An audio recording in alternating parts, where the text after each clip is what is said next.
이스라엘 자손의 온 회중이 여호와의 명령대로 신광야에서 떠나서 노종대로 행해서 르비딤에 이제 장막을 쳤죠. 근데 백성들이 물이 없어서 아우성을 칩니다. 그래서 그들이 하나님의 대리자인 그 모세와 다투고 있죠. 이 하나님의 대리자 모세와 다툰다는 건 사실 하나님과 다툰다는 것과 같습니다.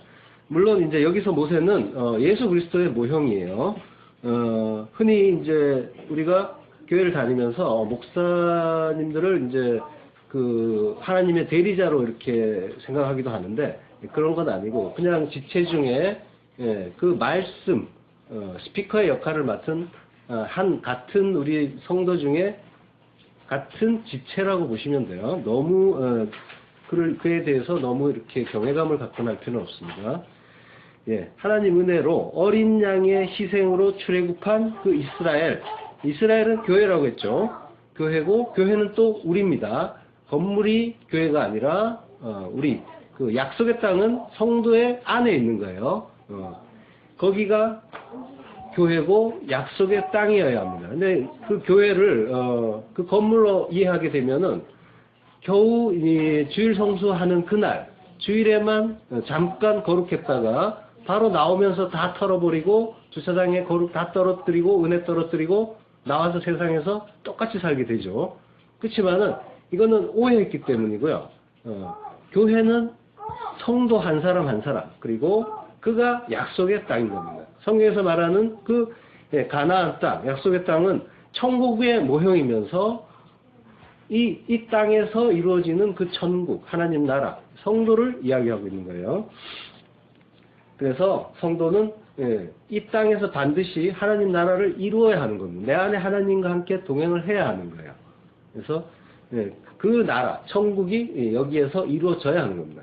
죽어서 가겠지라고 하면서 대충 이제 그 신앙생활을 한다면은 그거는 오해하고 있는 거예요. 반드시 이 땅에서 천국을 이루셔야 합니다. 내 안에서 하나님과 동행을 하셔야 해요. 예수님은 언제 어느 때 오실지 몰라요. 근데 구름 타고 오시는 그분을 내 밖에서 보면 멸망이란 말입니다. 내 안에 예수님이 계셔야 해요.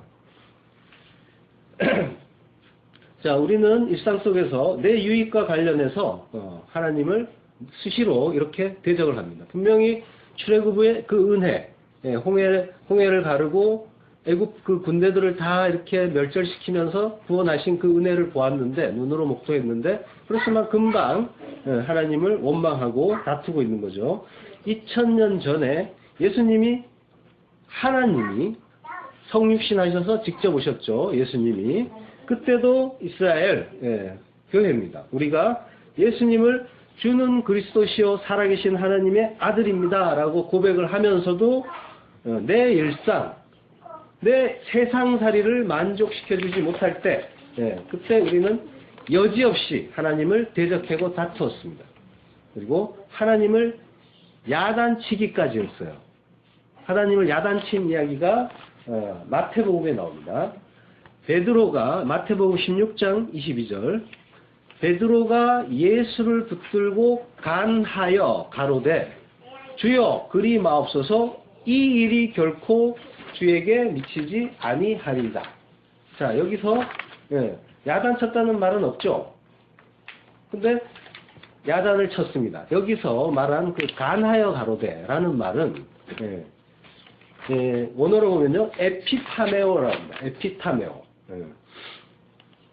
죄송합니다. 에피티마오로 하는데 이 말이 비난하다, 꾸짖다라는 말이에요. 그러니까 야단치다, 견책하다 이런 뜻입니다. 하나님을 베드로가 야단을 친 거예요. 예수님을.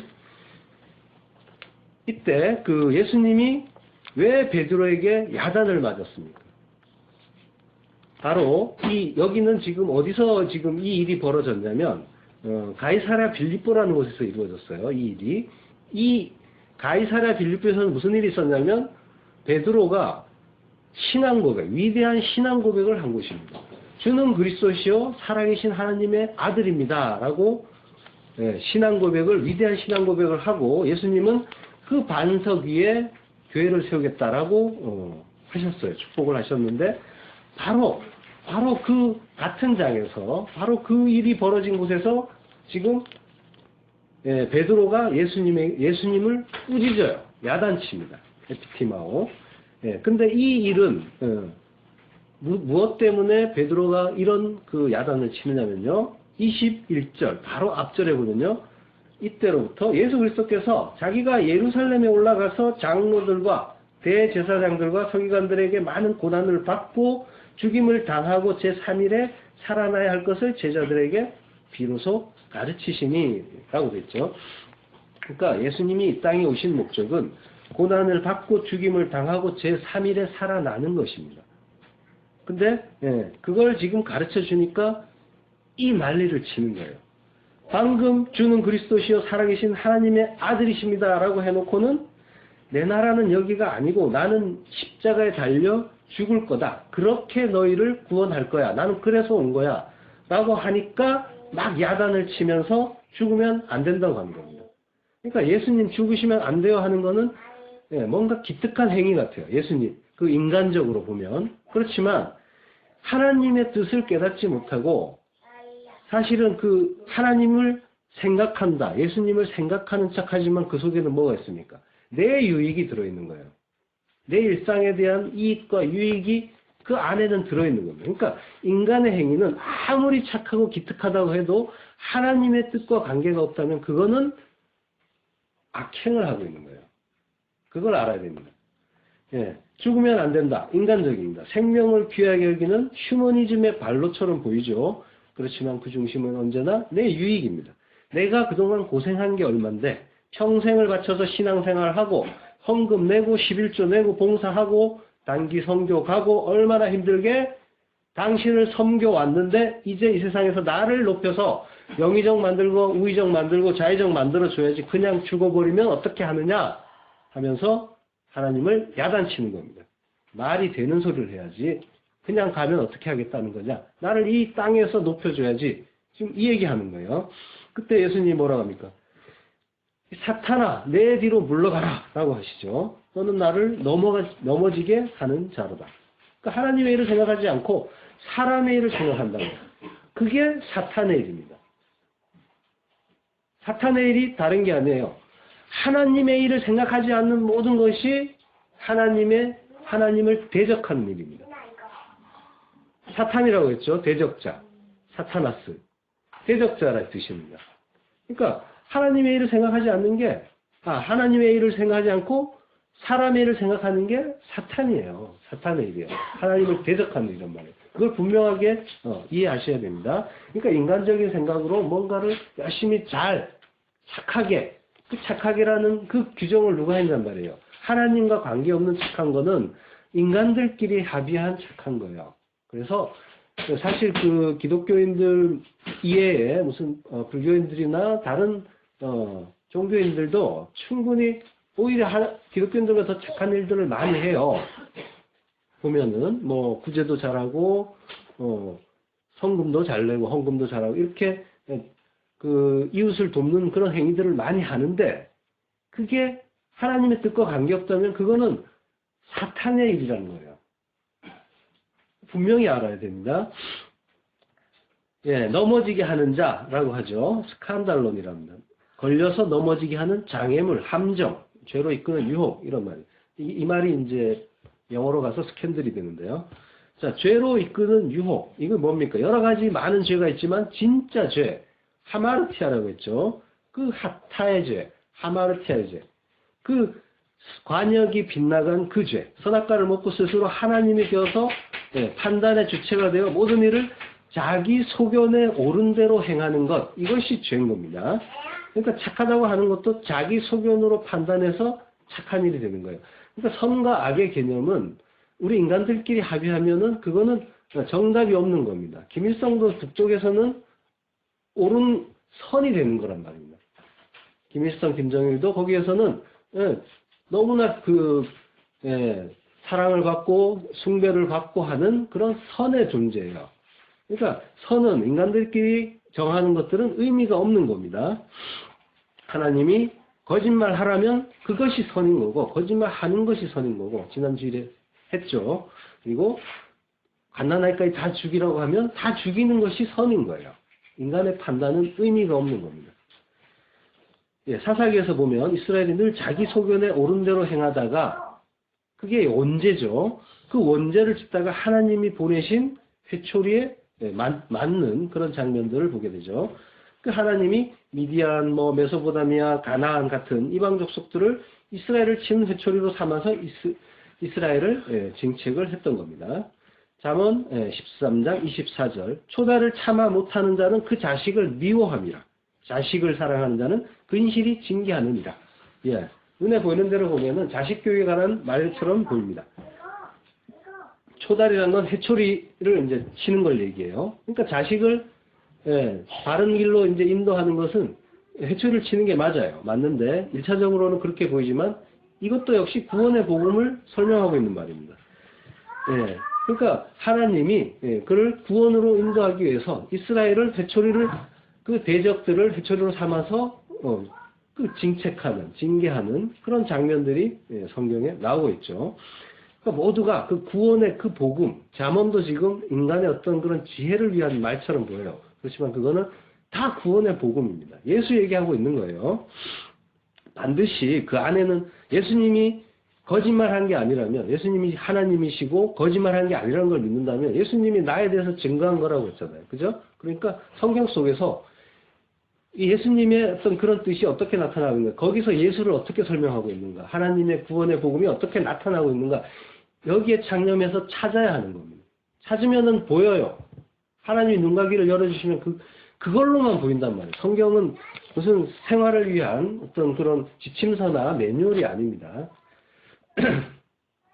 예, 하나님은 성도를 초달하고 징계를 합니다. 그것이 진짜 사랑이기 때문에 그렇다고 했죠. 지금 당장은 초달을 당한 자녀가 아프겠지만 그걸 통해서 잘못된 길에서 돌이켜서 영원한 생명을 얻게 된다면 하나님은 그걸 진짜 사랑이라고 생각하고 영원한 생명 주시는 걸 당신의 그 사랑으로 지금 그 일을 위해서 진행하고 계시단 말이에요.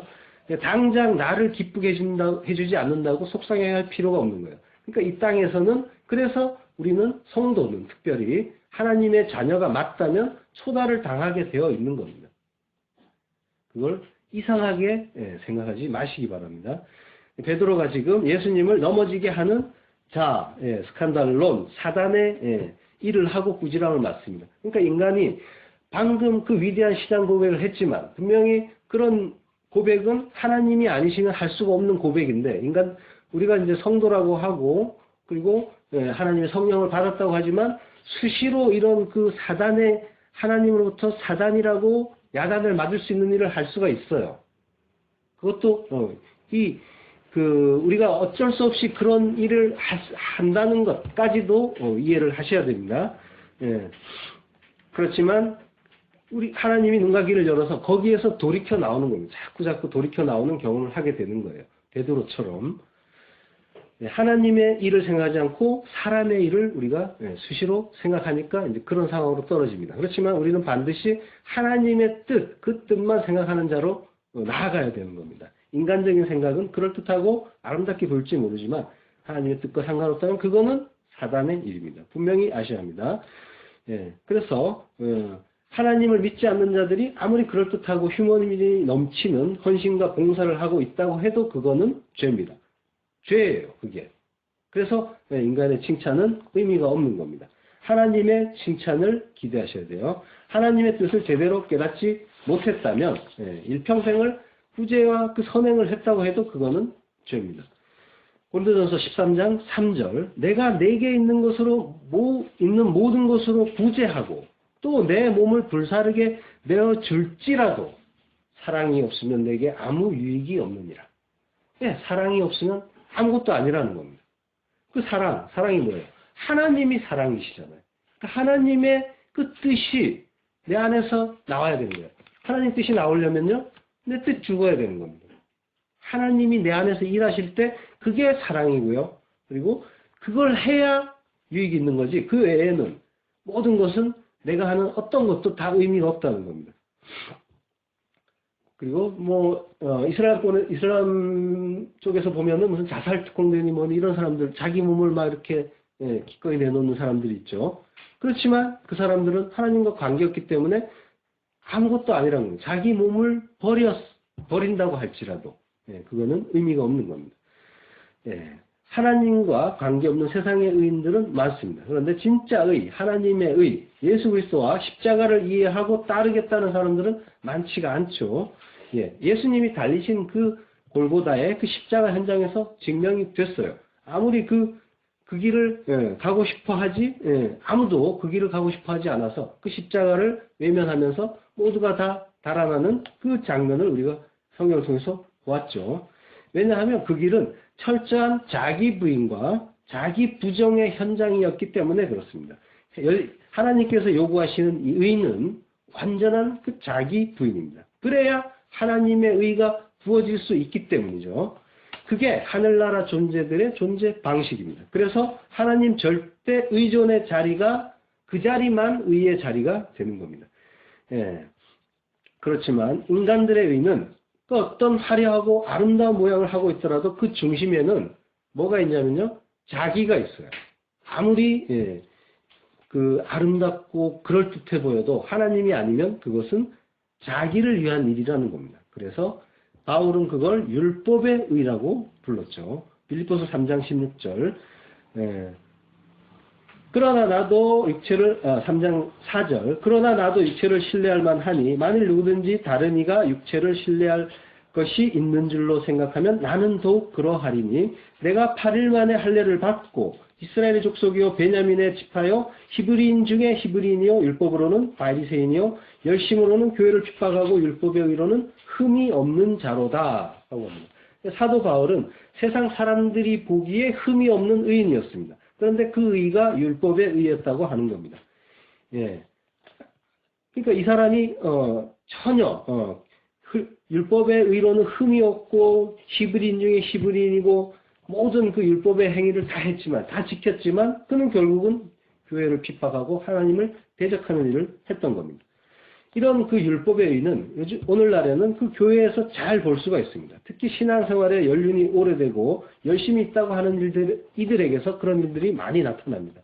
왜 그렇게 했느냐? 왜 이런 것도 못하느냐?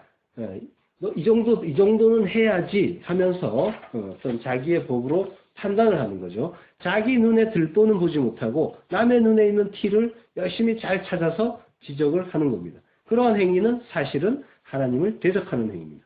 로마서 10장 3절 하나님의 의를 모르고 자기 의를 세우려고 힘써 하나님의 의를 복종치 아니하였느니라. 열심히 자기 의 세우는 겁니다. 하나님의 그 뜻, 그 말씀 안에서 내가 죽어가고 자기 부인을 하고 죽지 않으면 그는 항상 자기의 세우는 자가 되는 겁니다. 그래서 힘써서 뭔가를 하는데 힘써서 하나님의 의를 복종하지 않는 길로만 가는 겁니다. 사도 바울은 율법의 의, 정말 흠이 없게 잘 산다고 칭찬을 받던 자였는데 근데 사울아 사울아 내가 어찌하여 나를 핍박하느냐라는 하나님의 그 말씀을 견책을 들은 자가 된 겁니다. 그러니까 의인은 뭔가 의로운 행위를 해서 의인이 되는 것이 아닌 겁니다. 하나님이 하라는 것, 그거 하는 것이 진짜 하늘의 의인인 겁니다. 로마서 10장 9절 내가 만일 내 입으로 예수를 주로 시인하며 또 하나님께서 그를 죽은 자 가운데서 살리신 것을 내 마음에 믿으면 구원을 얻으리니 사람이 마음으로 믿어 의에 이르고 입으로 시인하여 구원에 이르느니라. 하늘의 의는 그 예수의 의가 우리에게 거저 전가되었다는 것을 믿는 믿음에 의해서 규정이 되는 겁니다. 행위가 아니라 믿음입니다. 뭔가를 잘해서가 아니라 나를 부인하고 그 절대자, 내가 의지하고 기대는 그 절대자를 믿는 겁니다. 그것이. 그래서 의는 오직 믿음으로 산다고 하는 겁니다. 하나님 앞에서 인간은 아무리 멋지고 착한 일을 해도 하나님은 그 의를 받아주지 않으십니다. 오직 믿음에 의해서만 의에 이를 수 있습니다. 이 말씀은 여러분이 반드시 기억을 해야 됩니다.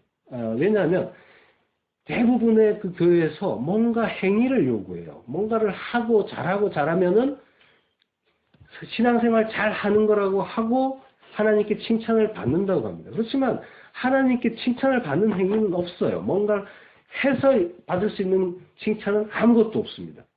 오직 그 믿음 가지고 성소에 들어갈 담력을 얻을 뿐입니다. 우리는 하나님 앞에 믿음 들고 서는 거예요. 그거 말고는 아무것도 들고 갈 게 없어요. 그런데 뭔가를 하면은 칭찬받고 뭔가를 하늘의 창고에 쌓고 있다고 하니 착각을 해도 단단히 한 거예요. 반드시 이거는 세상 끝날 때 되면은 여러분은 반드시 이 말씀이 생각이 나야 합니다. 이거 아니면은 이 믿음 아니면은 그 하나님 앞에 설 것이 없다니까요. 가지고 갈 것이 없어요. 내가 아무리 500 교회를 열고 10만 명을 구원했다고 해도 수만 명을 구원했다고 해도 내 안에 믿음이 없으면 아무것도 아니란 말입니다. 그걸로만 가는 거예요. 그런데 뭔가를 하면 구원을 받는다. 그것이 칭찬거리가 된다라고 가르치는 자들이 있습니다. 오직 믿음에 의해서만 하나님 앞에서 인간은 아무리 멋지고 착한 일을 해도 하나님은 받아주지 않으십니다. 오직 믿음에 의해서만 의에 이를 수가 있습니다. 그 믿음은 내가 죽는 만큼 믿음은 자란다고 했죠. 내가 죽어야 그 믿음이 생기는 겁니다. 내가 살아있으면 절대로 그 믿음 안 옵니다. 사람들은 나를 믿고 의지하지 못한단 말입니다. 내가 살아있는 한. 하나님을 믿고 예수 그리스도 십자가를 믿고 의지하면서 자기 부인의 그 죽은 자가 아니라면, 다나토스의 그 죽음을 죽은 자가 아니라면 인간은 누구나 자기가 자기의 주인이고 하나님이기 때문에 그렇게 되는 겁니다. 스스로 하나님이 된 인간은 절대로 타인을 위한 순수한 희생도 하지 못하는 거예요. 그들이 하는 어떤 선행도 자기를 우선하고 그리고 자기의 공로를 내세우게 되는 겁니다. 아닌 척해도 인간은 절대로 순수한 사랑을 할 수 있는 존재가 아닙니다. 인간은 사랑을 할 수 없는 존재라고 했죠. 오직 거래를 할 뿐이라고 했습니다. 하나님만 사랑입니다. 자기를 부인하고 십자가에 못 박혀 죽은 자, 그의 안에서 하나님이 역사하셔서 그제서야 이웃사랑이 실천될 수가 있는 겁니다. 온전한 이웃사랑의 그 내용도 하나님의 말씀, 복음의 진리, 이걸 전하는 게 사실은 이웃사랑이에요. 그게 구제입니다. 그게 참사랑입니다. 하나님의 그 말씀, 생명의 그 말씀 전해주는 겁니다. 이러한 그 진짜 사랑이 전제되지 않는 사랑은 모두 자기 만족이고 자기 자랑을 쌓는 일이 되는 겁니다. 그러니까 그 안에 하나님이 행하시는 그 일의 사랑이, 그 하나님이 사랑이시니까 하나님이 하시는 일이 행해질 때 사랑이 전해지는 겁니다. 그리고 지금 이 얘기가 구제니 이웃에 대한 어떤 봉사니 이런 거 하지 말라는 이야기가 아니에요. 하나님이 내 안에 들어오시고 내가 온전하게 부인되면 그 일 하지 말래도 나갑니다. 그때 진짜 하나님의 일을 하는 거예요. 그 일을 해야 한다는 겁니다. 그때는 누가 뭐라고 해도 알아주지 않아도 기쁘게 해요. 누가 왜 이렇게 했냐고 비판을 해도 괜찮아요. 근데 그런 거 없이 나가니까 조금만 알아주지 않으면 속상해하고 분해하고 이렇게 되는 거죠. 그러니까 그거 먼저 알고 하라는 겁니다. 그 일에서 진짜 사랑이 나온다는 거예요. 어떤 그런 수녀분이 계셨죠. 그래서 사람들이 다들 입을 모아서 칭송을 했습니다. 인간적으로 너무나 훌륭하고 칭송을 받을 만했기 때문에 노벨 평화상도 주고 그랬었죠. 그렇지만 그는 하나님과의 화평, 그걸 이룬 그 하나님의 나라였는지는 사실은 의문이었습니다. 그분은 말년에 누군지 아시죠? 테레사 수녀. 말년에 자기의 구원에 대해서 확신을 하지 못하고 불안에 떨었습니다. 그 착한 일을 많이 한 사람이 하나님과의 화평은 이루지 못했다는 거예요. 이분이 쓴 전기에 보면요. 내 믿음이 어디 있는가? 저 깊은 곳에서도 공허와 흑암 위에 아무것도 없다. 만약 신이 존재한다면 청컨대 나를 용서하라. 하나님이 있는지 없는지도 몰라요. 내가 나의 생각들을 하늘에 상달되게 하려 하면 너무나도 확실한 공허감 때문에 그런 생각들 자체가 예리한 칼날처럼 되돌아와 나의 영혼에 상처를 준다. 이 알지 못할 고통이 얼마나 고통스러운지 나에게 믿음이 없다. 거절당한 느낌, 공허감, 믿음도 사랑도 열정도 없다. 나는 도대체 무엇을 위해 애쓰고 있는가? 인간들의 일은 이렇게 향방 없이 달려가는 겁니다. 하나님이 붙잡아주지 않으면. 만약 신이 존재하지 않는다면 영혼도 있을 수 없다. 완전한 불신자입니다. 영혼이 있을 수 없다면 예수여 당신도 진짜일 수 없다. 불신자도 이런 불신자가 없습니다. 그분의 고백에 의하면요. 사랑과 용서의 힘을 설파하던 그 순간에도 자신은 내면에서 포착되지 않으며 느낄 수 없는 신의 존재에 대해 괴로워했다고 합니다. 또 어떤 편지문은요. 제가 얼마나 더 신을 느끼지 못하는 이 고통을 견딜 수 있을지 모르겠습니다. 라고 했고요. 내가 누구를 위해서 일하는가? 인간의 영혼을 위해 일을 하고 있는가? 신의 존재에 대해서도 확신이 없는 내가 영혼을 위해 일을 한다고? 신이 없다면 영혼도 없다. 이런 편지를 썼습니다. 내 미소는 가면이고 모든 것을 덮어버리는 망토다. 라고 했죠. 그러니까 테레사 스녀님이 정말로 구원을 받았는지 못 받았는지는 모르는 일입니다. 그러니까 그러나 착한 일을 많이 하고 평생 헌신의 그 삶을 살았다고 해서 그것이 천국 입장의 티켓은 되지 않는다는 겁니다. 신의 존재를 의심하고 심지어 부정하고 그렇게 불명확한 그 신의 뜻을 쫓아 사는 것보다 내 내면의 그 육의 소리를 청종하며 자신의 욕심과 야망을 따라 살고 싶어하는 것은 분명 마귀적인 발상입니다. 그런데 우리 안에서도 그러한 의심과 고민과 번민이 일어나기도 하죠. 베드로처럼 하나님의 뜻을 생각하지 않고 사람의 일을 생각하는 것, 이것이 마귀, 사탄의 일이면서 사탄의 미혹입니다. 하나님은 외모를 보지 않으시고 중심을 보신다고 하죠. 외모는 그 겉모습만이 아니라 드러나는 행위까지 다 포함을 합니다. 내가 죽고 하나님이 통치하시는 하나님 나라가 내 안에서 이루어지는가? 이것이 가장 중요합니다. 이것이 이 믿음이 있는 행위인 겁니다. 야고보에서 말하는 그 행함은 바로 내 안에서 내가 부정되고 하나님만 믿고 의지하는 그 행위 말하는 거예요. 성경은 두 가지 이야기하지 않습니다. 하나의 흐름만 이야기합니다. 지금 이스라엘을 물이 없는 곳으로 인도한 이가 누굽니까? 하나님이시죠. 하나님이 이스라엘 백성들을 그리로 끌고 간 겁니다. 왜요? 낮추시고 시험하시려고. 그래서 이스라엘 광야 40년을 살게 하시는 겁니다. 광야 40년, 인생을 상징하는 기간이죠. 성도의 인생 전체가 하나님이 성도를 낮추시고 시험하시는 그 목적에 의해서 존재하는 겁니다. 이것이 인생의 목적이에요. 이 인생 사는 동안에 하나님이 낮추시고 시험하려고 이 백성들이 나를 믿는가 안 믿는가 그거 보려고 그리고 그걸 통해서 그 시험을 통해서 그 택한 자들에게 하나님만 믿고 의지하라는 그 믿음 주시려고 이 인생을 돌리시는 겁니다. 살게 하시는 거예요. 그 인생의 목적이 다른 데 있다고 보시면 안 됩니다. 여기는 잠깐 있다가 가는 곳이에요. 여기는 훈련소 같은 곳입니다. 훈련 잘 받고 빨리 졸업해야 되는 곳이지 여기서 천년만년 여기서 쌓을 것 많이 쌓아가지고 나의 그 행복 쌓고 나의 어떤 기쁨 쌓고 해가지고 여기서 영원한 그런 자기 터전 쌓는 것이 아닙니다. 나가는 거예요. 여기서 졸업하고 나가는 겁니다. 하나님과 관계없는 자들은 눈에 보이는 그 이 세상의 행복밖에 찾을 수가 없다고 했죠. 보이는 것만 보니까. 이 보이는 이 세상, 이 물질의 가치를 매긴 돈, 이것만 보게 되어 있는 겁니다. 성도는 행복이 목적이 아니라 하나님이 원하시는 그 거룩 배우기 위해서 이 광야의 인생을 사는 겁니다. 내가 거룩하니 너희도 거룩하라고 하셨죠. 그 거룩을 우리는 배워야 하는 겁니다. 거룩은 구별입니다. 어떻게 하면 거룩해질 수 있는가? 이거는 구별되는 거예요. 하나님이 떠나라고 하는 곳을 떠나는 겁니다.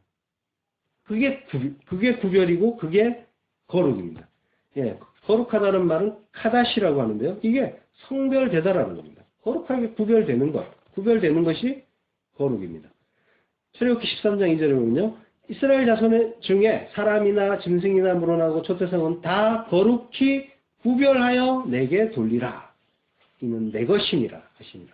내 것입니다. 하나님이 거룩하게 구별한 것이 내 것인 거예요. 그러니까 이 땅의 것, 이 땅에서 떠나서 하늘로 끌어당겨서 내 것으로 만드시는 거야. 하나님은. 그것이 거룩입니다. 출애굽기 19장 23절 모세가 여호와께 고하되 주께서 우리에게 명하여 이르시기를 산 사면에 지경을 세워 산을 거룩하게 하라 하셨사온즉 백성이 시내산에 오르지 못하리이다. 그러니까 백성들이 오르지 못하게 경계를 세우는 거죠. 그래서 산을 백성과 구별시킴으로 해서 이 산을 거룩하게 하셨어요. 그러니까 이 거룩은 구별인 겁니다. 하나님의 백성의 그 거룩도 역시 이 세상과 구별되는 것입니다. 그래서 세상과 이혼하는 겁니다. 그 호세아서에 보면은 가늠한 그 아내가 남편을 버리고 떠나가는 장면이 있죠. 근데 그는 자기 진짜 남편 하나님과 이혼하고 그리고 세상과 결혼한 거예요. 그것이 간음인 겁니다. 근데 하나님이 말씀하시는 거룩은 세상과 이혼을 하고 하나님과 결혼하는 것. 이것이 거룩인 겁니다. 세상에 대하여 죽고 세상을 관역 삼지 않고 하나님 나라와 그 하나님을 향해서 그 예수 그리스도를 의지해서 나아가는 것. 이것이 거룩입니다. 그래서 성화라고 하죠. 거룩하게 되는 것. 거룩하게 우리가 뭔가 괜찮은 존재로 바뀌는 게 아니에요. 그 성화를 이야기하면서 우리가 뭔가 나은 존재가 돼야 되고 뭔가를 해야 할 것처럼 가르치는데 그것이 아니라 그 나에 대해서 그리고 세상에 대해서 죽고 구별되는 것. 이것이 성화인 겁니다. 그러니까 결국은 나에 대해 죽는 거예요.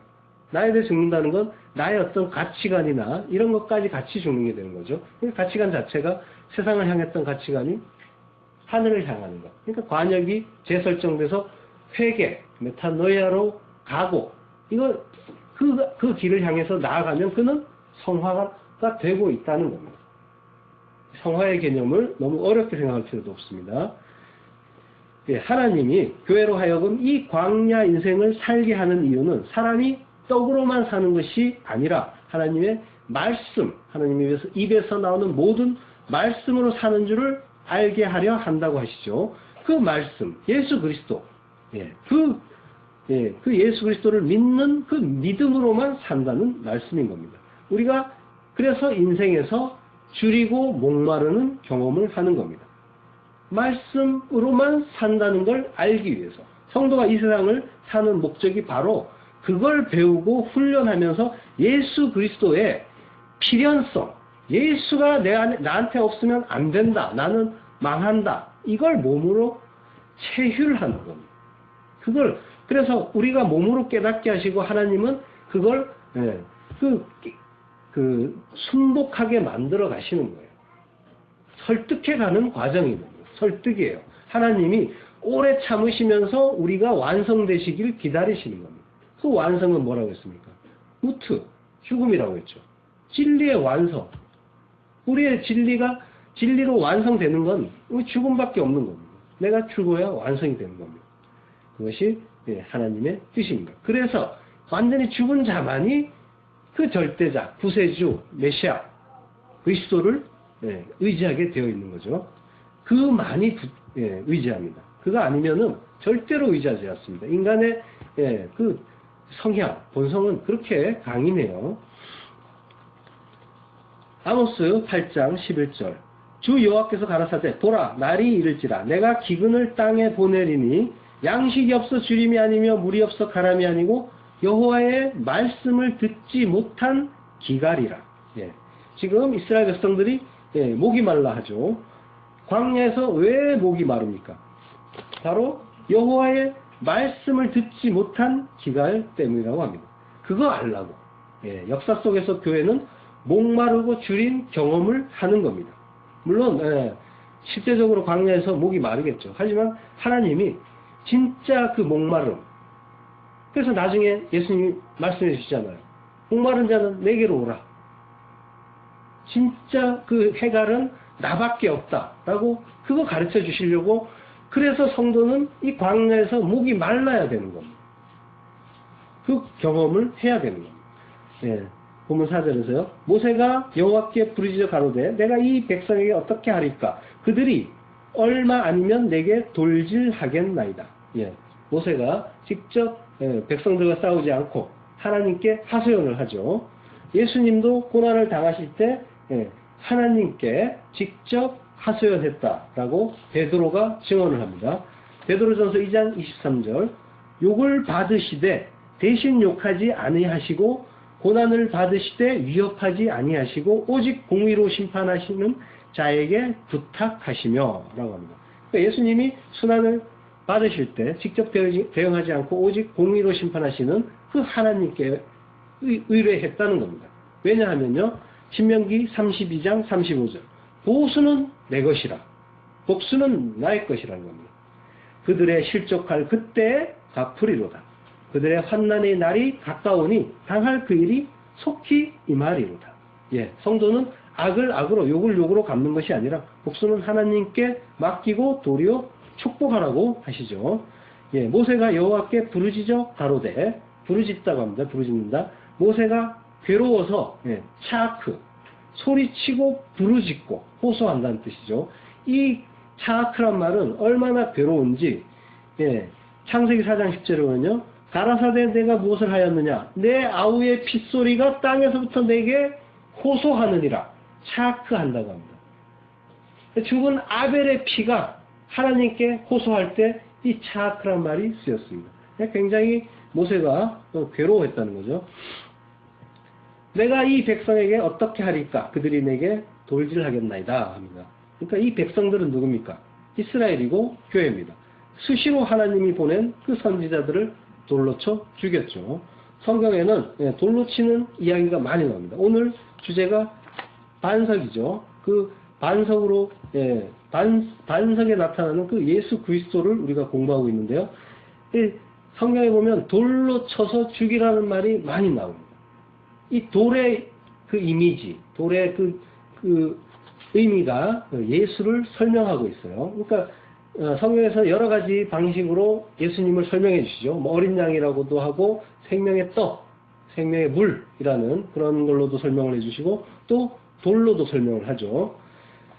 예, 그래서 지금 이 돌에 대한 그 성경에서는 뭐라고 했는지 자세하게 찾아보도록 하겠습니다. 마태오 23장 37절 예루살렘아 예루살렘아 선지자들을 죽이고 내게 파송된 자들을 돌로 치는 자여 암탉이 그 새끼를 날개 아래 모음같이 내가 내 자녀를 모으려 한 일이 몇 번이냐 그러나 너희가 원치 아니하였도다. 예.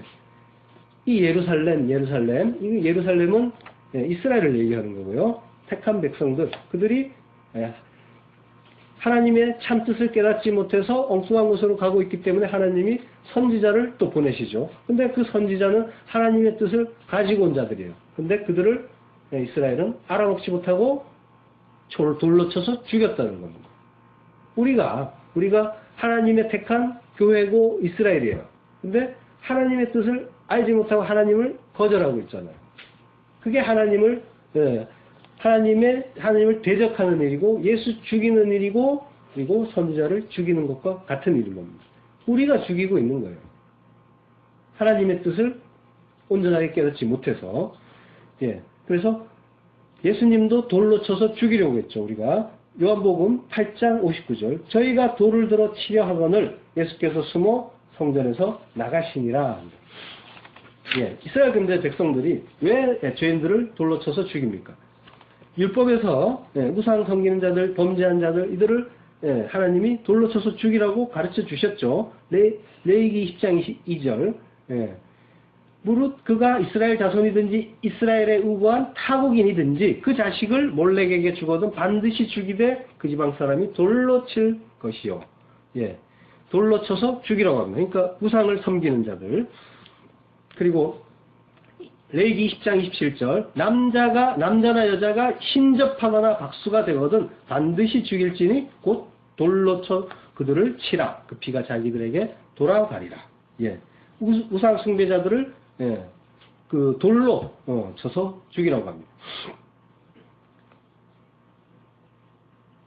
예, 반석이신 이 돌로 치라는 이유는 그 반석, 그 돌, 이 온전한 돌인 그 반석인 예수님 말씀을 제대로 이해하지 못할 때, 우리가 하나님의 말씀을 본다고 하면서 성경 말씀을 뚝뚝 떼어서 보죠. 온전하게 이해하지 못하고. 그래서, 내 시작은 미약하였으나 끝은 창자리라 이런 말씀, 하나님의 말씀도 아닌 그런 말씀 뚝 떼고, 또 하여간 나를 기분 좋게 하고 복을 주는 듯한 그런 말씀 있으면 뚝뚝 떼어서 벽에다가 걸어 놓잖아요.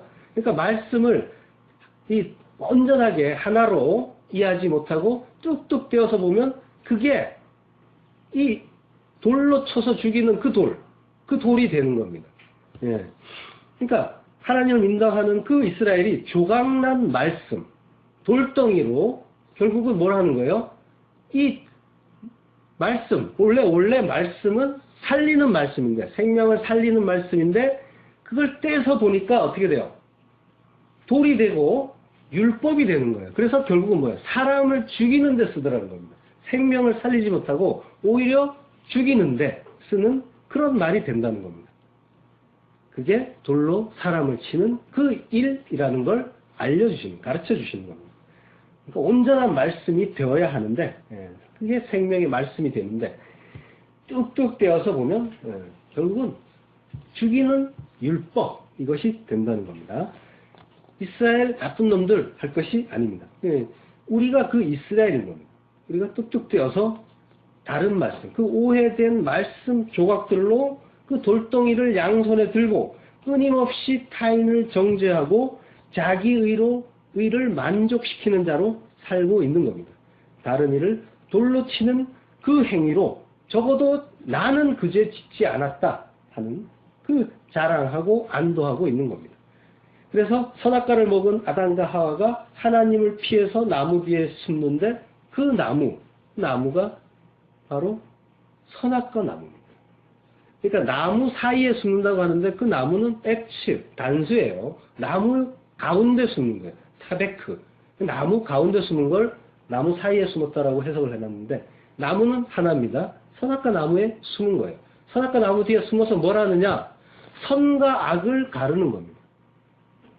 그걸 가르면서 인간들이 전부 하나님처럼 돼가지고 선악과 나무 뒤에 숨어가지고 모두 돌 들고 그 율법의 나무 뒤에 숨어갖고 어떤 인간이 걸리나 후시탐탐 기회를 엿보면서 지켜보는 겁니다. 그러다가 걸리기만 하면 바로 돌이 날아가죠. 죽여버립니다. 요한복음 7장 3절 서기관들과 바리새인들이 간음 중에 잡힌 여자를 끌고 와서 가운데 세우고 예수께 말하되 선생이여 이 여자가 간음하다가 현장에서 잡혔나이다. 모세가 율법에 이러한 여자를 돌로 치라 명하였거니와 선생은 어떻게 말하겠나이까. 지금 이제 예수님을 시험하시는 그 장면이죠. 근데 예수님이 뭐라고 하세요? 너희 중에 죄 없는 자가 먼저 돌로 치라 하십니다. 그러니까 그 간음한 여자를 참소하는 자들에게 그 여인을 돌로 치라. 하나님의 공이죠. 하나님 직접 주신 율법이니까요. 근데 돌로 치기는 치는데 죄 없는 자, 그가 돌로 치라는 겁니다. 아나마르테토스라는 말인데요. 그러니까 흠이나 결점이 없는 이런 뜻입니다. 그러니까 죄가 전혀 없는 자만 돌로 치라는 거죠. 그러니까 의인은 없고 하나도 없으니까 죄인만 있으니까 그들은 아무도 정죄할 수가 없게 되는 겁니다. 가롯 유다도 이 말씀을 온전하게 받지 못했기 때문에 그래서 하나님의 그 은혜로부터 떨어지는 장면이 있습니다. 요한복음 13장 26절 예수께서 말씀하시되 내가 한 조각을 찍어다가 주는 자가 그니라 하시고 곧 한 조각을 찍으셔다가 가롯 시몬의 아들 유다를 주시니 조각을 받은 후 곧 사단이 그 속에 들어간지라. 이에 예수께서 유다에게 이르시되 내 하는 일을 속히 하라 하시니 조각을 받았다고 하죠. 푸소미오 아주 흰 그 하나의 작은 조각 이걸 뜻하는 말입니다. 푸소미오 이걸 받았다는 겁니다. 그러니까 그걸 온전한 말씀으로 하나님의 말씀, 예수님의 말씀을 받지 못하고 조각으로 받아 먹으니까 이 생명의 떡을 조각으로 받으니까 예수 타는 자, 예수 죽이는 자, 마귀짓 하는 겁니다. 하나님을 믿는다고 하면서 그 말씀 제대로 깨닫지 못하면 인간은 마귀짓만 하다 끝나는 겁니다.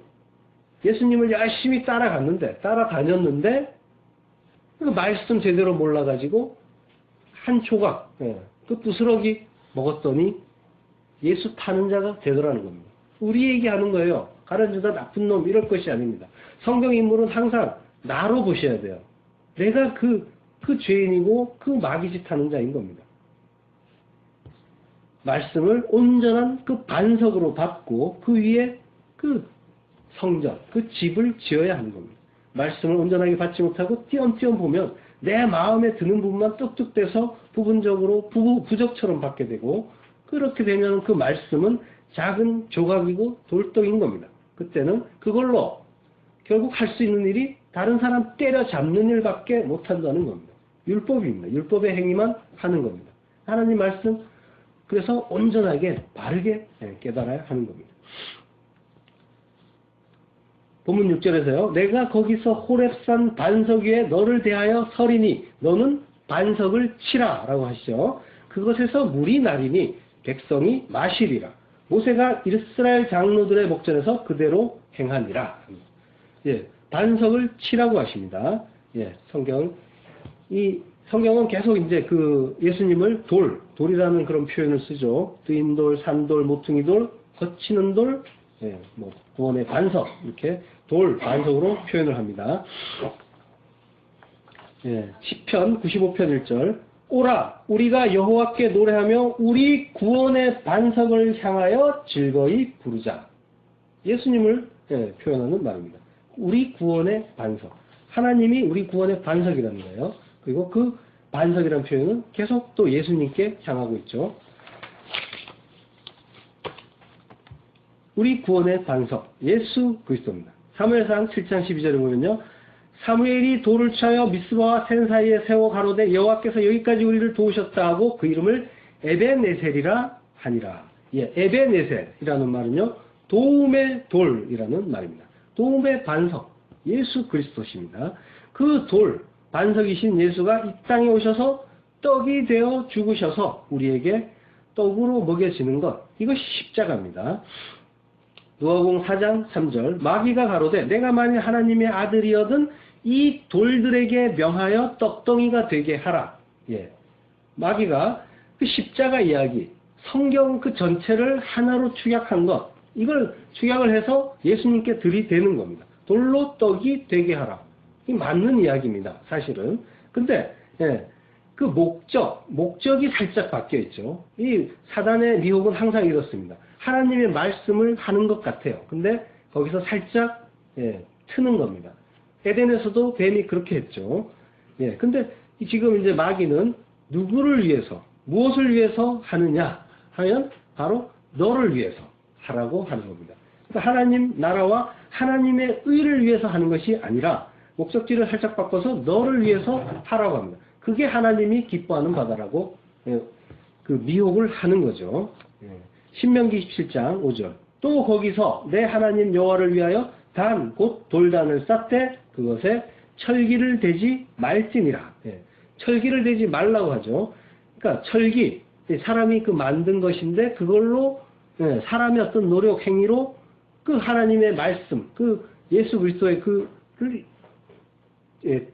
하나님께 바치는 그 제단을 쪼는 겁니다. 자기가 인간들이 스스로 제단을 하는 거예요. 그걸 하지 말라는 겁니다. 그러니까 말씀은 1.1획도 사람의 생각이나 사상이 가입되면 안 되는 겁니다. 인간의 노력이 더해지면 안 되는 거예요. 오직 하나님이 전적인 은혜로 다 하시는 거고 인간은 그 은혜에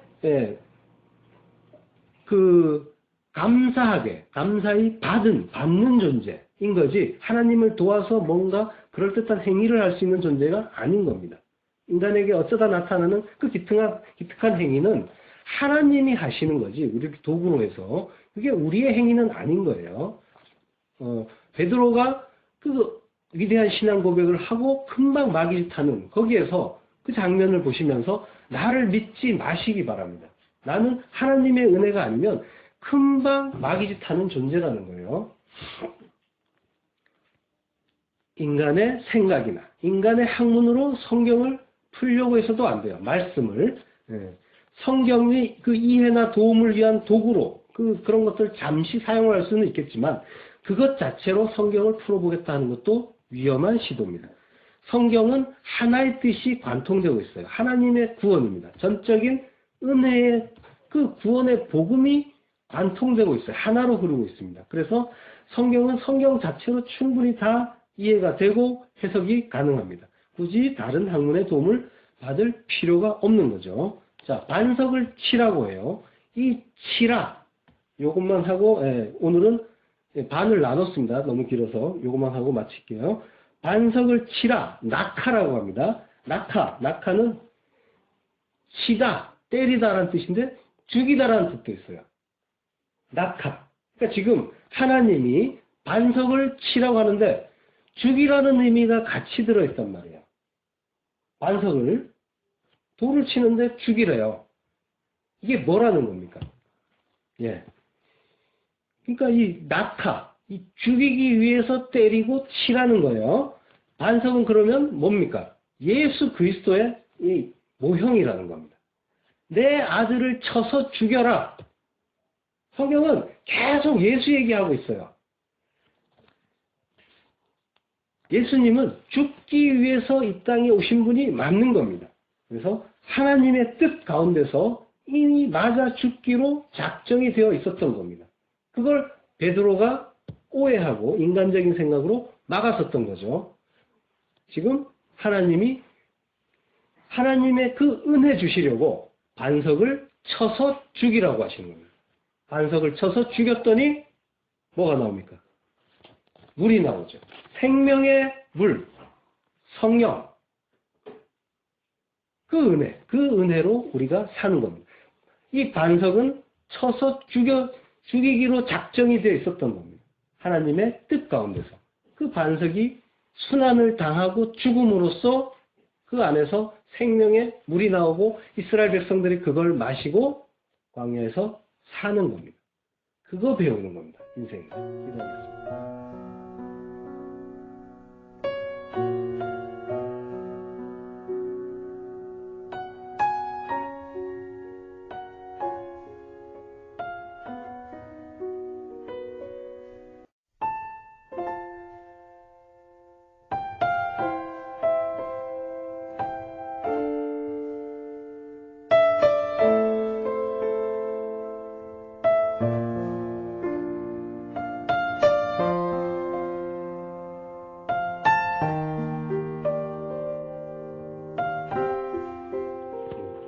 예수 그리스도를 아는 지식 14번째 시리즈 반석 2번째 시간입니다.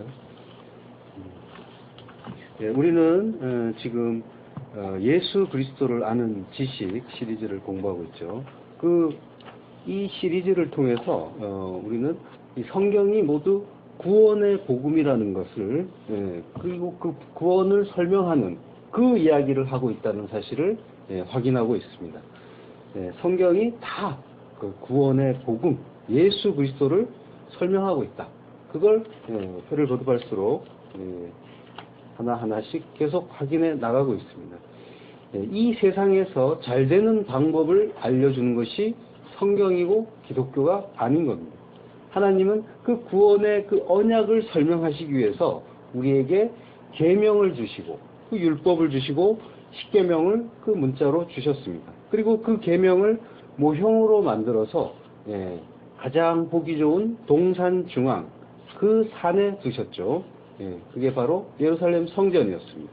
그리고 그 성전은 바로 또 예수님 자신이기도 했죠. 그래서 예수님은 이 성전을 헐어라, 나를 죽여라 하셨습니다. 그 성전은 바로 말씀을 모형한 것이었고요. 예수님은 그 말씀이 육신되어서 오신 그 하나님이었습니다. 예수님은 그 빛이신 하나님의 성품과 하나님의 뜻과 계획을 설명하기 위해서 오신 분이기 때문에 또 예수님을 말씀이라고 하기도 하는 겁니다. 그런데 그 말씀, 그 성전을 겉으로 보이는 대로 보아버리면 어떻게 됩니까? 지금까지 우리가 그 엉터리로 알고 있었던 그 기독교가 되는 겁니다. 성경을 수박 겉핥기식으로 보면 말씀은 우리를 복받고 성공하고 출세하라고 하면서 하나님이 우리를 이처럼 사랑하셔서 아들까지 주이셨으니까 구원은 당연한 거고 이 땅에서도 복을 쌓을 것이 없도록 주실 것이고 빨리 기도해서 그거 받아내자 이렇게 되는 겁니다. 선악과를 먹은 모든 인간은 스스로 하나님이 되어서 그 에피두미아의 그 두 마음, 삼심의 그 두 마음으로 모든 것을 구분하면서 스스로 하나님이 되어서 내가 선악의 주체가 되어서 선악을 구분하죠.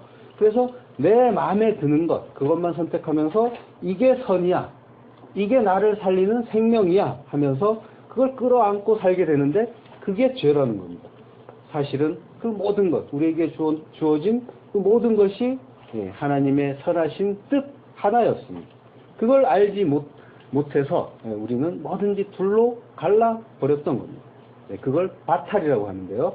모든 것이 하나님의 선하신 뜻 그 하나라는 걸 알지 못하는 인간은 그렇게 모든 것을 바탈, 둘로 갈라버림으로써 하나님과 카라트, 나눠지게 됩니다. 그걸 카라트, 그 나눠지는 걸 이혼 증서라고 성경에서는 말합니다. 하나님의 그 말씀을 보면서 그 속에서 구원의 진리를 깨닫지 못하면 그 상태가 바로 하나님과 하나가 되지 못하고 이혼한 상태라는 겁니다. 천국에는 그 남자도 없고 여자도 없는데 이 세상에 굳이 남자와 여자를 있게 하고 또 그 결혼이라는 그 제도를 통해서 우리에게 가정을 갖게 하시는 그 이유가 무엇이겠습니까? 천국에 없는 그 남자와 여자를 이 땅에서 만든 것. 이게 다 복음을 설명하고 그리고 그걸 통해서 그 구원의 그 은혜, 구원의 그 뜻을 깨달으라고 우리에게 주신 겁니다. 그걸 모르고 그 결혼 생활을 통해서 내 행복, 내 만족이나 찾으려고 한다면 우리는 반드시 불행해질 것이고 그리고 불만족스러워질 수밖에 없습니다. 용도를 제대로 모르고 잘못 사용하는 물건이 내 마음에 들 수가 없는 겁니다. 식칼로 밥을 풀면 제대로 퍼지지가 않습니다. 용도가 그 용도가 아니기 때문입니다. 결혼이라는 게 이 땅에서 내가 행복하기 위해서 주어진 제도가 아닌 겁니다. 비단 결혼만이 아니라 많은 그 우리가 오해하는 것들 중에 제가 결혼을 예로 들고 있는 겁니다.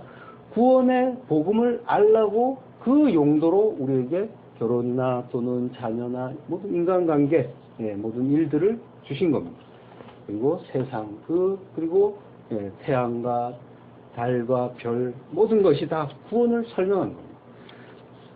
그 그리스도와 교회에 대한 그 진리를 담고 있는 것, 이것이 또 우리에게 주신 그 결혼의 속에 담겨 있는 의미이기도 하죠. 그걸 제대로 모른다면 우리는 모두 하나님과 이혼한 상태인 겁니다.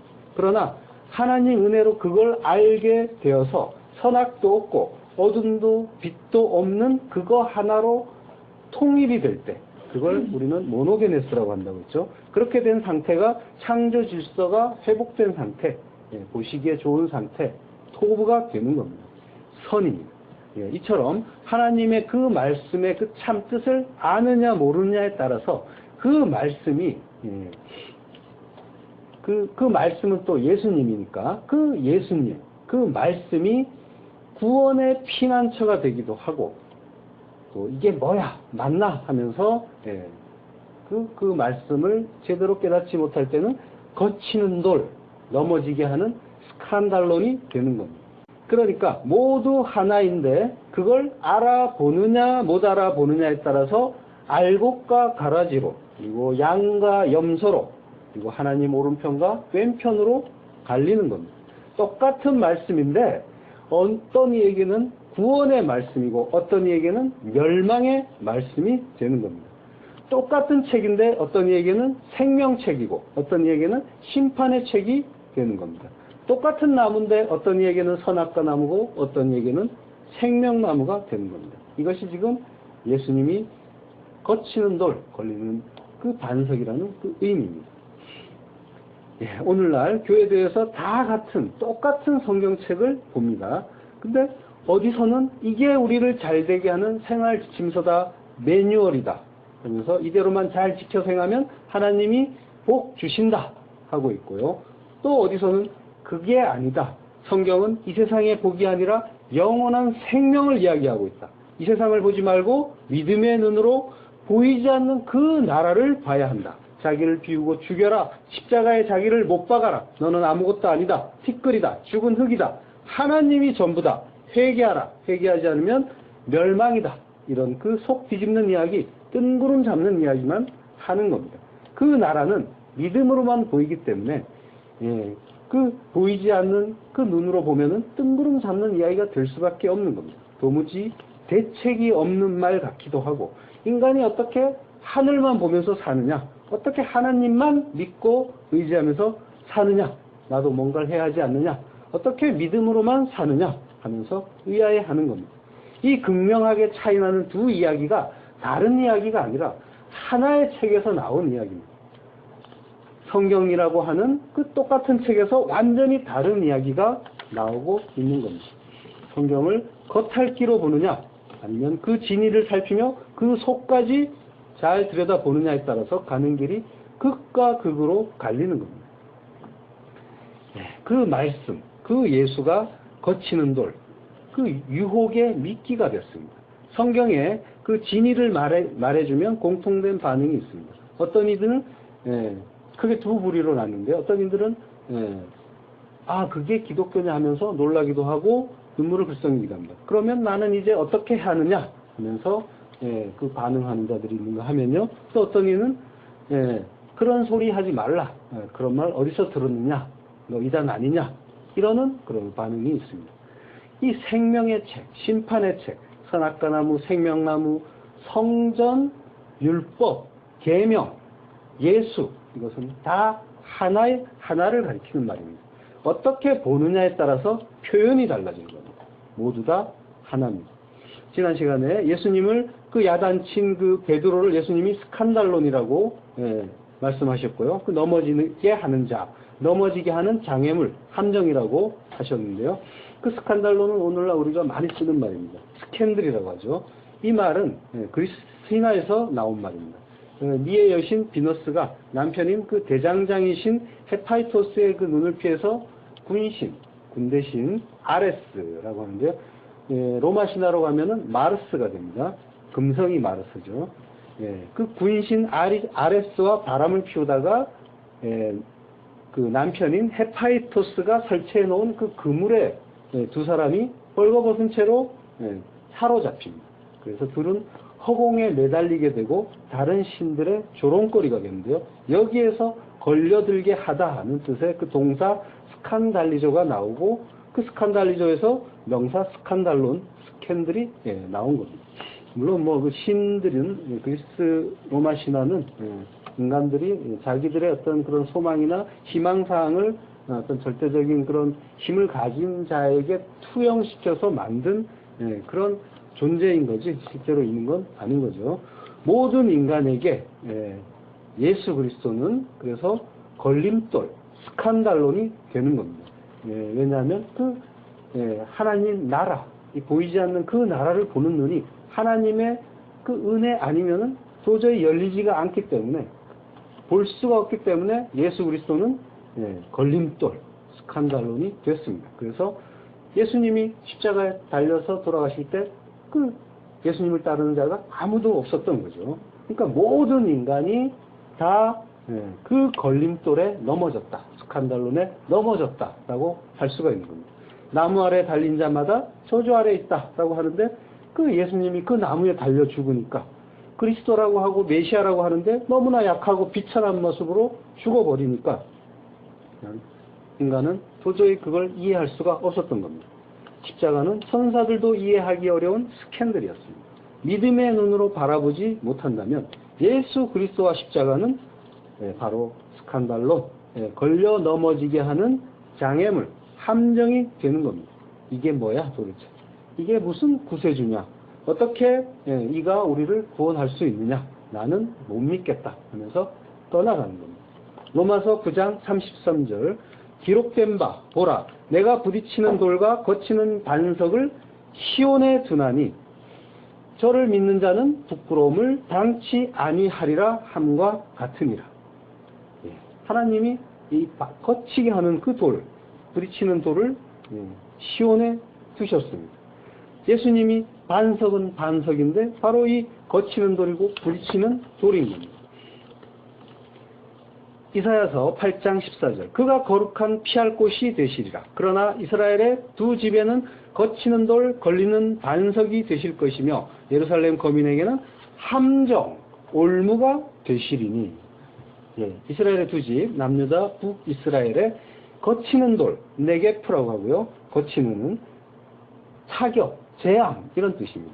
그러니까 재앙의 돌이라는 겁니다. 돌은 에벤이죠. 이 재앙의 에벤입니다. 거치는 돌은. 그리고 걸리는 반석은 걸려서 넘어지는 것, 장애물이 되는 거죠. 그리고 예루살렘 거민에게는 함정이고 올무라고 합니다. 함정은 새 덫이고요. 타어라고 해서. 그리고 올무는 모켓이라고 해서 미끼, 유혹물, 올가미라는 뜻입니다. 그러면 도대체 누가 이런 미끼고 유혹이고 덫입니까? 다름 아닌 예수님입니다. 이런 그 미끼나 유혹이나 덫은 사탄 마귀나 하는 짓인 줄 알았는데 놀랍게도 거룩한 피할 곳이 되시는 그 예수 그리스도가 바로 그 역할을 한다는 겁니다. 당신은 사랑받기 위해 태어난 사람, 하나님은 우리를 사랑하시고 복 주시기 원하시는 분, 이런 말만 들은 자들에게는, 그리고 그런 분위기의 신앙생활을 한 이들에게는 이 구절이 바로 이런 구절을 들으면은 이해가 되지도 않고, 그들에게는 바로 이 구절들이, 그리고 그 구절들을 통해서 바라보는 그 예수 그리스도가 바로 유혹이고 덫이 되는 겁니다. 어떻게 나를 구원하기 위해 나 대신 죽은 예수님이 네게프, 재앙의 돌이 되고 넘어지게 하는 장애물이 되고 미끼를 놓고 유혹하는 덫이 될 수가 있는가 하면서 충격을 받는 겁니다. 성경을 전체적으로 통전적으로 보지 않고 띄엄띄엄 내 마음에 드는 구절만 골라서 보면 이런 대목에서 막히는 겁니다. 내 시작은 미약하였으나 끝은 창대하리라. 이런 그 하나님이 하신 말씀도 아닌 하나님께 야단맞은 인간이 한 말을 가지고 우리는 모두 앞뒤를 뚝뚝 잘라놓고 보니까 그 말이 마음에 드니까 집집마다 걸어놓고 이게 나를 잘되게 하는, 그리고 힘주는 말이다 하면서 그걸 부적처럼 주문처럼 쓰고 있는 겁니다. 이런 주문처럼 부적처럼 보는 그 성경을 보는 자들에게는 이런 말들이 어렵습니다. 그래서 이게 도대체 무슨 말인지 이해가 되지 않으니까 설교자들도 골치 아프고 청중들도 뭔가 기뻐하는 그런 느낌이 안 드니까 그냥 넘어가는 겁니다. 다른 좋은 구절이 많으니까 이해하기도 쉽고 청중들을 격려하고 희망을 주는 구절도 많으니까 이런 충격과 의심과 시험을 줄 여지가 있는 구절은 굳이 다루지가 않는 겁니다. 그렇지만 성경은 이처럼 시험투성입니다. 왜냐하면 성도의 인생 자체가 시험이기 때문에 그렇습니다. 하나님이 이스라엘 민족으로 하여금 40년 동안 광야 생활을 하게 하시는 이유가 무엇입니까? 낮추시고 시험하시는 겁니다. 바로 그 이유 때문에 이 광야 생활을 40년 동안 하게 하시는 겁니다. 낮추시고 시험하시고, 그리고 그 마음이 어떠한지, 그 명령을 지키는지 안 지키는지 보려고 하시는 겁니다. 하신다고 하나님이 말씀하시는 겁니다. 그런데 그 말씀을 하실 때 하나님이 어떤 자신을 어떻게 표현하시냐면요, 내 하나님 여호와라고 하십니다. 내 하나님, 너희들의 하나님이 아니라, 이스라엘 백성들 전체 하나님이 아니라 너의 하나님이라고 단수로 쓰십니다. 그러니까 그 교회는 개개인인 겁니다. 개개인이면서 그들이 다 모여서 하나인 겁니다. 그러니까 한 사람 한 사람이 하나님 앞에 바로 서야 하는 거고, 바로 선 그 각각의 교회가 집단적인 교회로 완성되는 것, 이것이 구원입니다. 나의 하나님이, 여러분의 하나님, 한 사람 한 사람의 하나님이 이 인생 동안 이 광야가 같이 그 거친 인생을 이 광막한 인생을 살게 하시는 겁니다. 한 사람 한 사람 낮추시고 시험하려고. 그래서 그 하나님 말씀에 순종하는지 아니하는지 하나님이 알려고 하신다는 겁니다.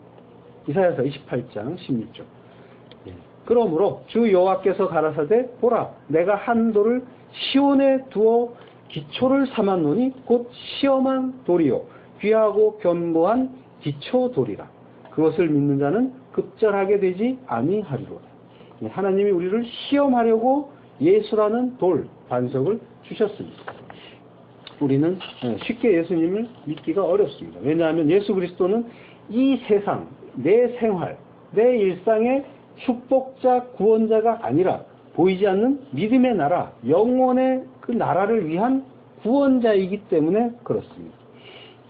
병자를 고치고 죽은 자를 살리고 오병이어 칠병이어로 줄인 자를 먹일 때 그때 어땠습니까? 수많은 추종자들이 뒤를 따라왔습니다. 왕이 되달라고 애원을 하기도 했습니다.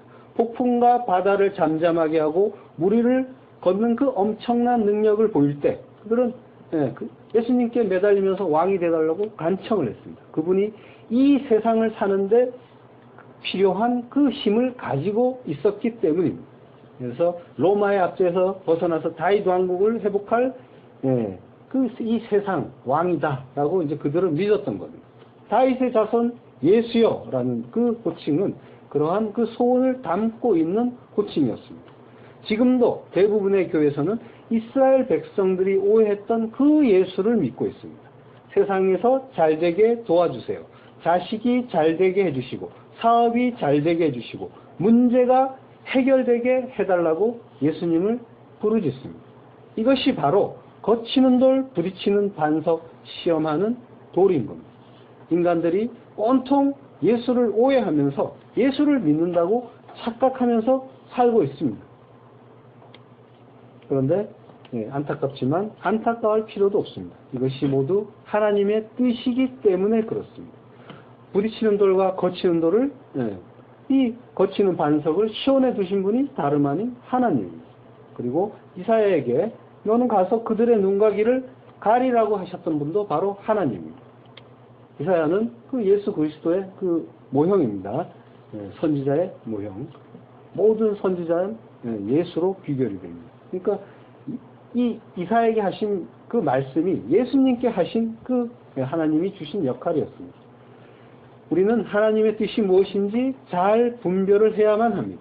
예수님이 잡히실 때 그 십자가에 될 때 제자들은 다 달아났다고 했죠. 우리 인간은 아무도 예수를 믿지 못한다는 겁니다. 하나님의 깊은 뜻을 우리 인간은 절대로 이해하지 못합니다. 골로새서 1장 26절 이 비밀은 만세와 만대로부터 오므로 감추었던 것인데 이제는 그의 성도들에게 나타났고 27절 이 비밀은 너희 안에 계신 그리스도니 곧 영광의 소망이니라. 하나님의 그 은혜가 아니면 아무도 그 하나님이 감추셨던 비밀, 미스테리온, 예수 그리스도를 알 수가 없습니다. 은혜가 아니면 아무도 그 나라를 볼 수도 없고 아무도 구원을 받을 수도 없다는 겁니다. 의인은 없나니 하나도 없다 하는 그 하나님 말씀이 맞는 겁니다. 본문 6절에서요. 내가 거기서 호렙산 반석 위에 너를 대하여 서리니 너는 반석을 치라 라고 하십니다. 하나님이 반석을 치라고 하시죠. 반석을 친다는 건 반석이 순환을 당한다는 겁니다. 이 장면은 모세가 지금 반석을 지팡이를 들어서 치는 것 같지만 사실은 호렙산 그 반석 위에 누가 있습니까? 하나님이 그 위에 서신다고 합니다. 그러니까 하나님이 반석 위에 서서 그 반석을 징계하는 그런 장면인 겁니다. 반석이 우리들 죄인들의 죄 때문에 대신 순환당하고 징계를 받는 장면입니다. 온 세상의 통치자이신 하나님이 그분의 손에 거룩한 그 공의의 지팡이를 들고 우리의 대속자를 치는 징계하는 그런 장면인 겁니다. 이사야서 53장 5절 그가 찔림은 우리의 허물을 인함이요 그가 상함은 우리의 죄악을 인함이라. 그가 징계를 받음으로 우리가 평화를 누리고 그가 채찍에 맞음으로 우리가 나음을 입었도다. 네, 우리의 대속자가 우리 대신 징계를 받는 그런 장면입니다. 그러면 우리는 어떤 존재라는 겁니까? 우리 대신 징계를 받는다고 하면요, 죄인인 겁니다. 따라서 우리가 죄인이라는 사실을 분명하게 깨닫고 처절하게 토설하지 않는다면 우리는 우리의 대속자인 예수 그리스도와 아무 관계가 없는 자라는 겁니다. 예수 그리스도가 필요 없는 존재라는 뜻이기도 하죠. 우리가 죄인이 아니고 그러니까 대속자는 필요 없는 게 되는 거니까요. 그러면 예수 그리스도와 관계가 없는 자라는 뜻이 되는 겁니다. 나는 죄인이 아니다. 내가 왜 죄인이냐 하는 자는 그분의 그 순환과 아무 관계가 없는 겁니다. 그분이 우리의 죄 때문에 대속자로서 징계를 받고 있는 겁니다. 그런데 나는 죄 없는 깨끗한 자다 이러면은 그 사람은 구세주, 메시아, 예수 그리스도와 필요 없는 자가 될 수밖에 없는 겁니다. 바로 반석을 친다는 것은 예수님의 순환의 그 예표인 겁니다. 지금 성부 하나님이 성자 하나님의 모형인 반석 위에 서서 반석을 치시죠. 그러면 삼위 중에 두 분이나 지금 한 자리에 계신 겁니다. 그러면 성령 하나님은 어디 계실까요? 본문 6절을 계속해서 보면요. 6절 그것에서 물이 나리니 백성이 마시리라. 모세가 이스라엘 장로들의 목전에서 그대로 행하니라. 반석을 칠 때 뭐가 나온다고요? 물, 생수가 나옵니다. 물이 바로 성령입니다. 물 자체가 여기서 나오는 그 물 자체가 성령이라는 그런 말씀이 아니라 목말라 죽어가는 자들을 살리는 그 생명의 물의 의미가 성령이라는 겁니다. 반석이 예수 그리스도의 예표인 것처럼 물은 성령의 예표인 겁니다. 모형인 거죠. 우리가 물 세례를 받는데 물 세례는 또 바로 성령 세례의 모형이기도 합니다. 그러니까 세례를 받았니 안 받았니 하면서 세례증을 이렇게 발급하기도 하는데 그거는 이 성령 세례의 의미를 잘 모르는 거죠. 요한복음 7장 37절 명절 끝날 곧 큰 날에 예수께서 서서 외쳐 가라사대 누구든지 목마르거든 내게로 와서 마시라. 나를 믿는 자는 성경의 이름과 같이 그 배에서 생수의 강이 흘러나리라 하시니 이는 그를 믿는 자의 받을 성령을 가리켜 말씀하신 것이라. 성령입니다. 예수께서 아직 영광을 받지 못하신 고로 성령이 아직 저희에게 계시지 아니하시더라. 이 반석에서 나온 물은 성령이 확실합니다. 시편 105편 41절 반석을 가르신즉 물이 흘러나서 마른 땅에 강같이 흘렀으니 이는 그 거룩한 말씀과 그 종 아브라함을 기억하셨음이로다. 하나님이 이 물을 주신 것이 아브라함에게 하신 그 언약 때문이라고 지금 말하고 있습니다. 하나님은 그 창세전에 그 택하신 백성들에게 영생을 주기로 성자 하나님과 언약을 하셨죠.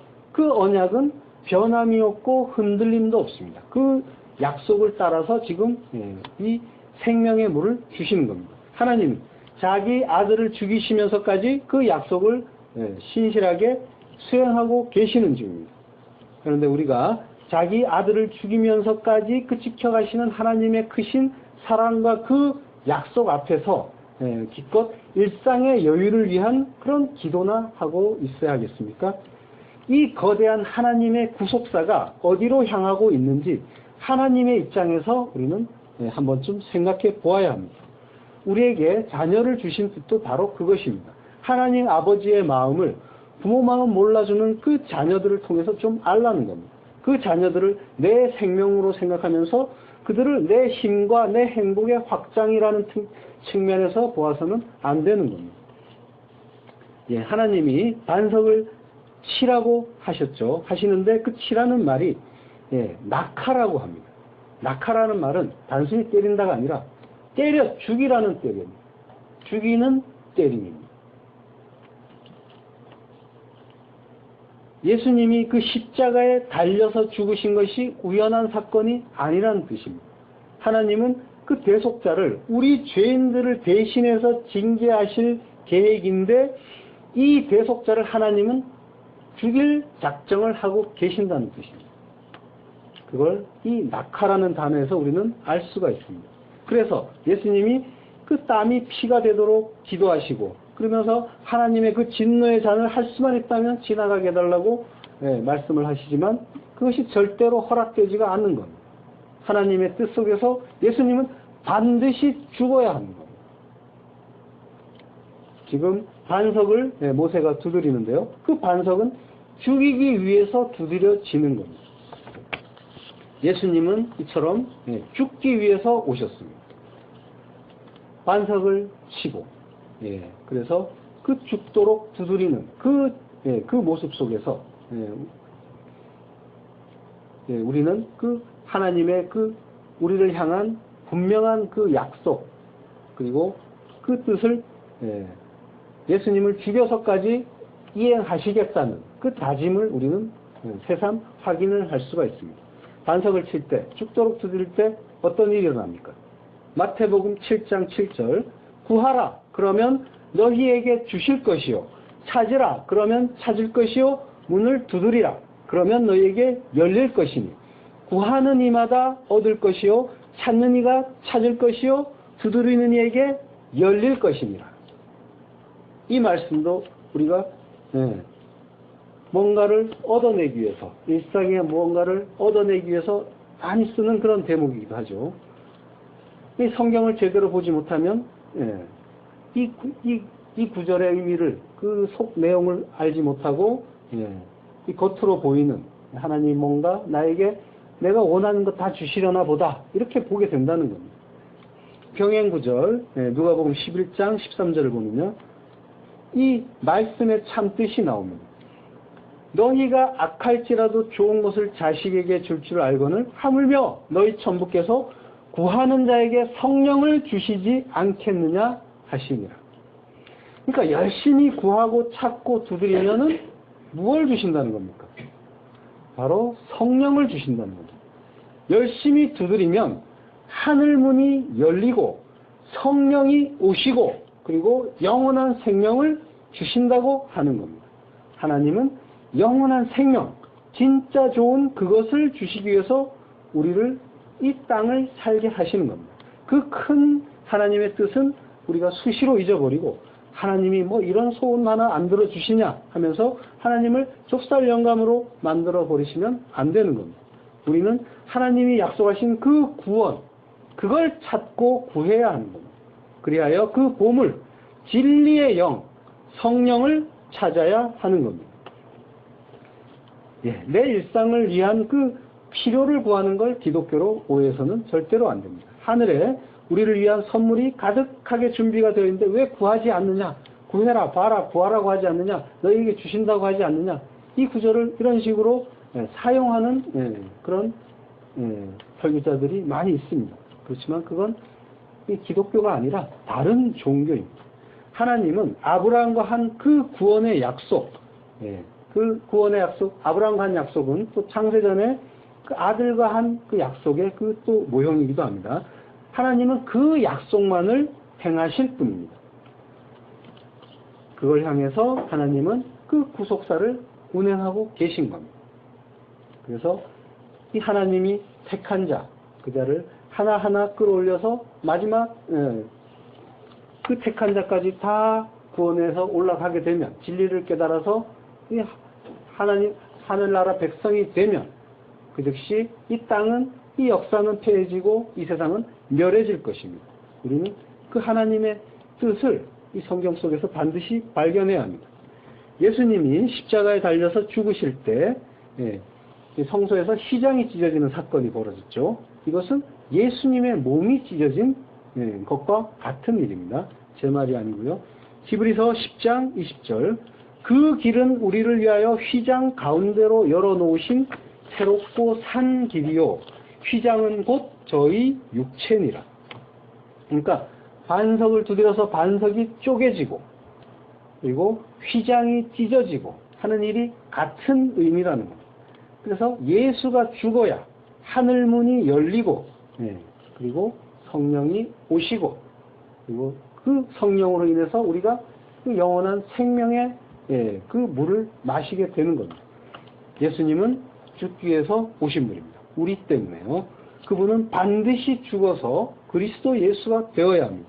그분이 죽어야, 살해되어야 성령, 그리스도의 영이 오시고 생명의 물이 부어지고 우리 죄인들이 살아나는 겁니다. 그것이 깨달아질 때 그 은혜가 바르게 이해될 것입니다. 우리는 그 은혜를 알아야 합니다. 그래서 마리아가 향유를 예수님 머리 위에 부으면서 아무 말도 못하고 하염없이 우는 장면이 나오는 겁니다. 마리아는 예수님을 장사 지내드린 겁니다. 죽으러 오신 당신이 죽어야 7 귀신 들린 내가 삽니다. 면목 없지만 감사합니다. 그래서 그 은혜에 감격하면서 눈물만 흘리는 겁니다. 7 귀신이라는 건 완전한 그 귀신 들린 것을 뜻합니다. 그건 바로 우리를 뜻합니다. 그 마리아, 불쌍한 여자다라고 생각할 것이 아니라 그가 우리입니다. 그러니까 완전히 하나님을 잊고 세상과 겉에서 세상만 바라보고 그 하늘 보이지 않는 그 나라는 보지 못하고 이 땅의 것만 바라고 추구하면서 살던 그 모습이 바로 완전히 귀신 들린 모습인 겁니다. 하나님을 잊고 사는 것, 그것이 바로 세상의 마귀와 짝해서 사는, 내 안의 마귀가 산 그 일인 겁니다. 영적 전쟁은 멀리에 있는 것이 아니라 내 안에서 일어나는 겁니다. 내가 마귀고 하나님의 그 말씀의 그 검이 나를 찔러서 쪼개서 죽여주시는 게 영적 전쟁의 실상입니다. 그 전쟁에서 하나님이 이기시는 게 우리의 인생에서 고난으로 감지가 되는 겁니다. 그래서 고난은 감사한 일입니다. 하나님이 나를 죽여 가시는 중이라는 증거가 고난이기 때문에 그렇습니다. 그런데 고난은 또 내가 잘 안 죽는 상태이기도 합니다. 하나님과 전쟁하는 상태. 그러니까 우리는 그 고난을 감지하면서 우리는 아직 죽지 못한 나를 바라보면서 발견하고 그리고 빨리 죽는 그 방향으로 나아가야 하는 겁니다. 그걸 형통이라고 합니다. 빨리 죽으면 어떻게 됩니까? 진리를 알지니 진리가 너희를 자유케 하리라. 그 진리, 우리가 빨리 죽는 것이 진리입니다. 우리가 죽고 예수 그리스도가 내 안에서 사는 것, 이것이 진리입니다. 그러면 우리는 자유케 되는 겁니다. 진짜 자유가 거기에서 시작되는 겁니다. 죄 짓지 않을 수 있는 자유, 낮아지고 죽었더니 더 이상 낮아질 것도 죽을 건더기도 없어서 아무것도 나를 괴롭히지 않는 그 자유, 하나님 말씀으로만 산다는 것이 참으로 이해되는 그 자유, 그걸 우리는 맛볼 수가 있게 되는 겁니다. 반석을 쳐서 반석이 죽고 생수가 흘러나오는 그 일이 어떤 조건에서 일어났습니까? 이스라엘 백성들 편에서 보면 아무것도 잘한 것이 없습니다. 광야에서 말도 잘 안 듣고 모세와 다투고 하나님을 의심했습니다. 당신이 어찌하여 우리를 애굽에서 인도하여 내어서 우리와 우리 자녀와 우리 생축으로 목말라 죽게 하느냐 하면서 모세를 원망했고요. 여호와께서 우리 중에 계신가 아닌가 하면서 믿음이 없는 그런 모습을 보이게 됐습니다. 그렇지만 그럼에도 불구하고 하나님은 반석을 징계하셨고 그리고 구원의 생수를 주셨습니다. 죄가 더한 곳에 은혜가 더 풍성했습니다. 이것이 은혜입니다. 우리가 어떤 자리에서 구원받게 됐는지를 잊어서는 안 되는 겁니다. 그걸 안다면 우리가 일상 때문에 일희일비해서는 안 되는 겁니다. 그걸 아는 자들에게서는 마리아처럼 감격의 눈물과 면목 없는 감사만 나올 뿐입니다. 지금 출애굽기 17장의 그 사건 이후에 40년 후에 비슷한 사건이 또 발생합니다. 민수기 20장 8절에 지팡이를 가지고 내 형 아론과 함께 회중을 모으고 그들의 목전에서 너희는 반석에게 명하여 물을 내라 하라. 내가 그 반석으로 물을 내게 하여 회중과 그들의 짐승에서 마시울지니라. 모세가 그 명대로 여호와의 앞에서 지팡이를 취하니라.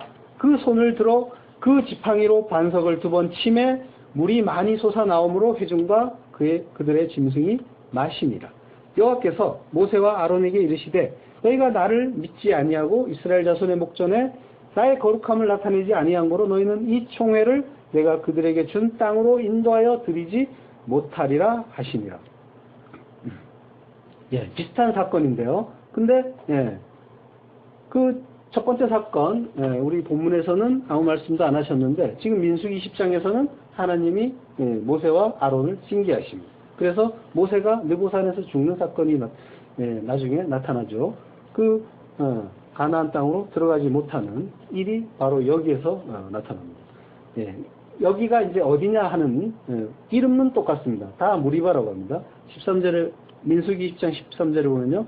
이스라엘 자손이 여호와 다투었으므로 이를 무리라 하니라 합니다. 그러니까 무리바는 이제 다툰다는 의미인데 출애굽기에서도 무리바고 민수기에서도 무리바입니다. 그러니까 어떤 학자들은 여기가 같은 곳이다 하고 또 어떤 이들은 다르다라고도 합니다. 우리는 역시 뭐 상관이 없죠.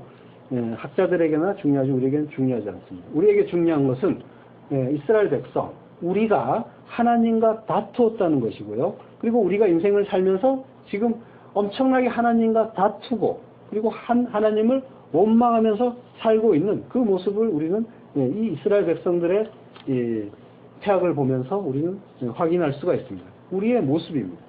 그럼에도 불구하고 생명의 물, 성령을 주시고 우리를 구원해 주셨습니다.